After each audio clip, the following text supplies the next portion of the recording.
আমি প্রিয় দেশবাসীর উদ্দেশ্যে কিছু কথা বলতে চাই ভাইয়েরা।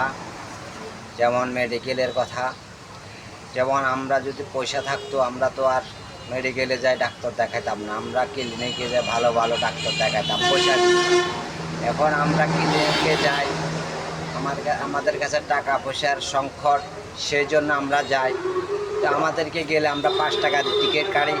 টিকিট কাটার পর আমাদেরকে ডাক্তারের কাছে গেলে সে বলে, দেখবার আগে বলে যে দেখি এই টেস্টগুলা করেন, এই টেস্টগুলা করেন, করার পরে তারপর দেখবো, এর আগে দেখা হবে না। কেন? আপনারা ডাক্তার হয়েছেন আমাদের সাধারণ মানুষের খেদমত করার জন্য। কেন আপনাদেরকে সরকার টাকা দেয় না? সরকার টাকা দেয় না আপনাদেরকে? আপনারা আমাদের সুচিকিৎসা করবেন না? যদি আমাদের কাছে টাকা থাকতো নিশ্চয় আমরা বড় বড় ডাক্তারের কাছে 1500-2000 টাকা ভিজিট দিয়া ডাক্তার দেখাইতাম। এখন আপনারা টাকা নাই, সেই জন্য তো আপনাদের কাছে আসা। তো আপনারা যদি পরীক্ষা, আপনারা ওই যে কমিশন কমিশন পাইবার জন্য আপনাদের মন মতো ক্লিনিকে পাঠাইবেন, এই চিকিৎসা করো, সেই চিকিৎসা করো, কমিশন খাইবেন। কারণ আপনাদের কাছে সরকারের টাকা হয় না। সরকার কি আপনাদেরকে টাকা কম দেয়? আপনারা নিজে দেখেন, খটিয়ে দেখেন। ডাক্তার ইনিচারকে বলতেছি, খটিয়ে দেখেন। এক ডাক্তারে 10 তালা নিজস্ব এই যে টেস্ট, এটা টেস্ট সেটা টেস্ট দেওয়ার জন্য লিখি দেয় তাদের ওখানে টেস্ট করার জন্য। তো আমরা তাদের ওখানে যদি তাদের কথা মতো টেস্টটা না করি, কিন্তু তারা ওই পরীক্ষাটা দেখে না, হয় যে এটা হবে না, এটা কোথায় করাইছেন, এটা হয় নাই, এটা বোঝা যাইতেছে না, আপনি যেখানে বলছি আপনি সেখান থেকে করান। তো এইভাবে যদি চলতে থাকে তাহলে এই দেশের গরিব অসহায় মানুষেরা কি বাঁচব? কোথায় যাবে? কোথায় গিয়ে দাঁড়াইব বলেন? শেখ হাসিনা সরকার থাকতে ভালো চিকিৎসা পাইছে, ওষুধ দিছে সরকার থেকে, এই যে ক্লিনিক থেকে ওষুধ দিছে বা যাই দিছে। এখন বর্তমানে ডাক্তার ইউনূস আসার পরে গত 1 বছরে আমরা ক্লিনিক থেকে কোনো সুব্যবস্থা পাইতেছি না, কোনো ওষুধ পাইতেছি না, কোনো কিছু আমাদেরকে দিচ্ছে না। তাহলে আমরা কি মরতে হবে? তাহলে এই বাংলাদেশে থাকে আমাদের কী লাভ? এই পাকিস্তান মানালান বাংলাদেশ থাকবার দরকার নাই, বাংলা ভাষারও দরকার নাই, উর্দু ভাষা, হিন্দি ভাষা এভাবে এটা করিয়ে লাভ। বর্তমান যেই ডাক্তারগুলা বসে আছে এরা একটা কষাইখানা দিয়ে বসে রয়েছে। এরা দেখা মাত্র বলে যে আপনি এই টেস্ট করেন, সে টেস্ট করেন, এইভাবে মানুষের থেকে টাকা শোষণ করে নিতেছে। কারণ এরা চিন্তা করে যে আমি যদি বাইরে একটা ক্লিনিকে বসি 500-1000 টাকা ভিজিট নেয়।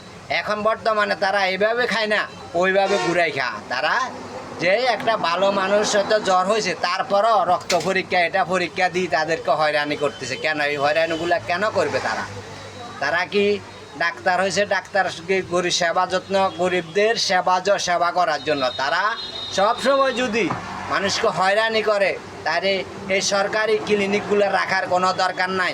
এই বড় বড় ডাক্তারগুলোকে তারা বহিষ্কার করক, চাকরি থেকে দরখাস্ত করক। তাদেরকে টাকা দিয়ে, সরকারি টাকা দিয়ে কোনো লাভ নাই। কার জন্য টাকা? এই টাকা গরিবের জন্য, গরিবের হক তারা নষ্ট করতেছে। তো এই জন্য ডাক্তারকে আমি বলতেছি, সমস্ত ডাক্তার কোনো ক্লিনিকে রাখার দরকার নাই। সরকারি কোনো ক্লিনিক, কোনো ওষুধ তারা দিতেছে না, এবং কি তারা মানুষের আরো বিভ্রান্তি করতেছে, মানুষের কষ্ট দিতেছে, হয়রানি দিতেছে। সরকারিভাবে কিছু নাস্তা পানি দিত, সে নাস্তা পানি অফ করে দিছে। আবার আসেন, হয়তো যাদের পেটে ব্যথা তাদের জন্য হয়তো ভাত দিত না, ঠিক আছে। অন্য যারা রুগীরা আছে তাদের জন্য ভাত, কিছু সাদা ভাত, কিছু সবজি বা কিছু যাই দাও, অন্তত জীবিকা নির্বাহ করার মতো সেই চলে। এখন আপনি আসছেন অনেক দূর থেকে আসার পরে আপনি কি বাড়ি থেকে ভাত আনা সম্ভব? আপনি কি হোটেল থেকে কিনে খাওয়া সম্ভব? তার যদি টাকা থাকতো, সে যদি ক্ষমতা থাকতো, তাহলে আপনার সরকারি মেডিকেলে আসতো না। তাহলে আপনারা এটা খতিয়ে দেখেন।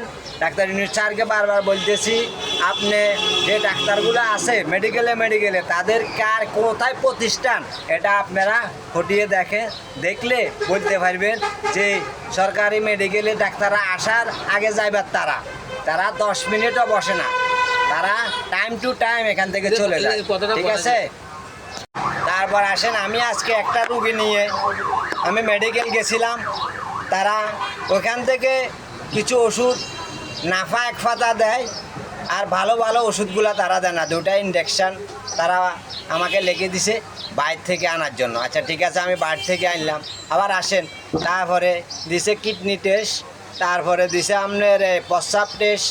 তাহলে টাকা থাকলে এগুলা, টাকা থাকলে আমরা তো আর সরকারি মেডিকেলে আসতাম না, আমরা বাইরে থেকে ওটা ডাক্তার দেখা এটা আমরা করে নিয়ে আসতে পারতাম।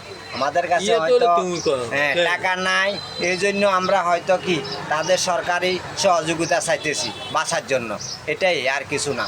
হয়তো দেখা গেছে আমরা যদি সেই ক্ষমতা থাকতো যে এই বড় বড় ডাক্তার দেখার, এরা সাধারণ গরিব দুঃখী যারা, তারাই তো মেডিকেল আসতেছে, তারা যদি সুন্দরভাবে সুচিকিৎসা যদি না পায়, সুন্দরভাবে চিকিৎসাটা যদি না পায়, তাহলে এটা তো কষ্টদায়ক ঘটনা এগুলা।